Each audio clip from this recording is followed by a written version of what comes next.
fellow future alumni of Syracuse University. My name is Sean McBride. I graduated from SU in 2005 with a degree in History, Political Science, and African American Studies. I came out to LA in 2006 for a job with the NFL Network, which I retired from in 2009 to become a professional stand-up comedian. And while I have a lot more peace of mind, I'm making way less money.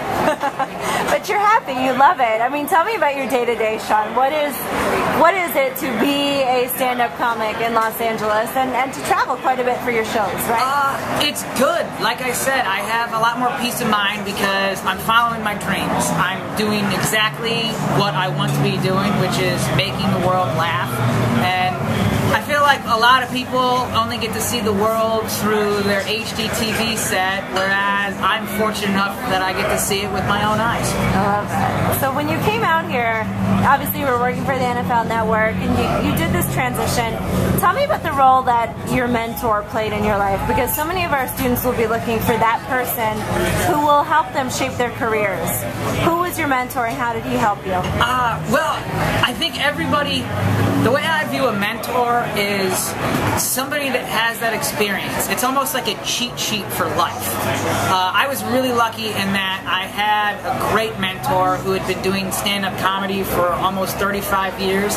I called him my Mr. Miyagi, and it's just somebody where, you know, a lot of people, they go through life and they don't learn stuff until they've experienced it.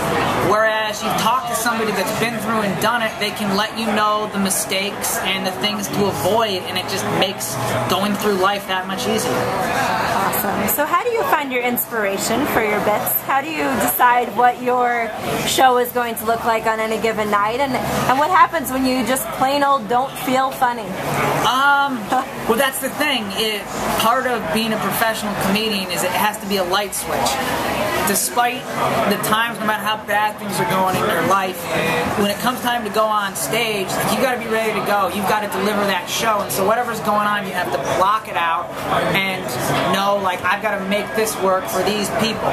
And the only way you can kind of get into that mode is by getting on stage time and time again, and getting those reps and just doing it over and over again, to a point where it's just like you've been through so many different circumstances and experiences that you can anticipate things where something hits you and it's not a curveball. You're ready for it.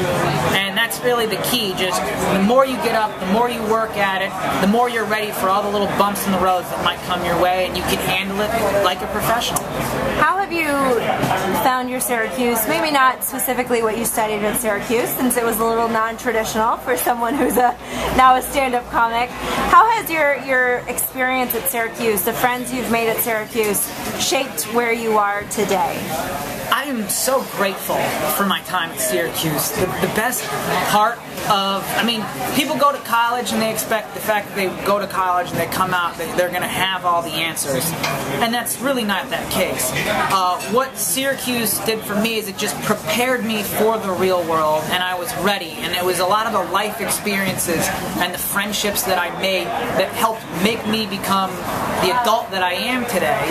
And you know, all of that experience and everything I went through, it's just, I'm better at handling things on the business side. I can live on my own because I'm used to living on my own because I did it while I was in Syracuse under that, you know, umbrella that we get to be in for the 4 years that we're out there.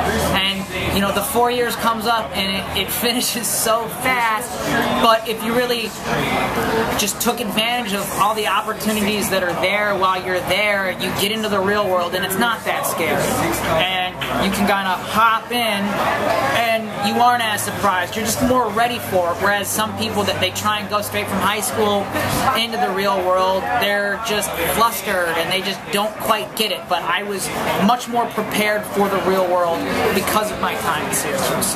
To a student who's watching who knows he's pretty darn funny and he's always the talk of his friends and he's always the go-to guy who's making everybody laugh, what do you say to him about turning that into a profession, him or her? I mean, how did you turn that that into your real career? Yeah, like everybody, I was a funny guy amongst my friends. I loved making people laugh. It's the laughter that's addictive, and you get addicted to the laughter.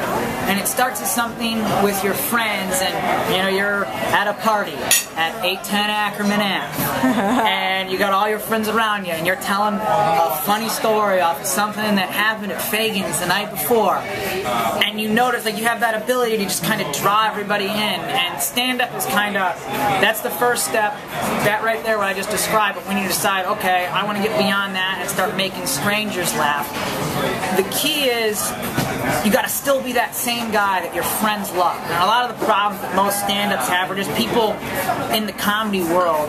They get into it and they go up there and they're trying to say what they think will make people laugh, which is the biggest mistake you can make. It's also the mistake everybody makes. I made that mistake.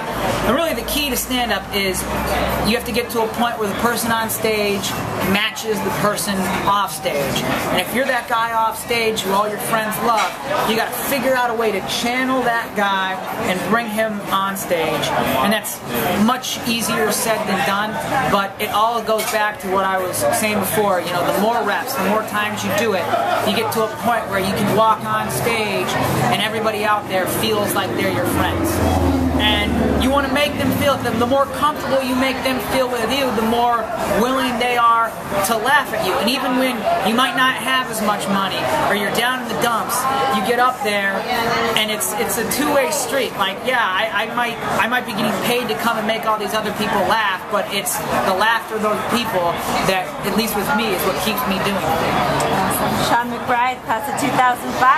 And one last thing I wanted to say, this is, I got to meet up with you for this. We had a nice little dinner, which Syracuse is paying for, and I'm very happy about that, because here it is. It is January 9th, 2013. I graduated in 2005, and here we are. This is the first time that Syracuse has ever bought me anything. Thanks, Sean. No problem.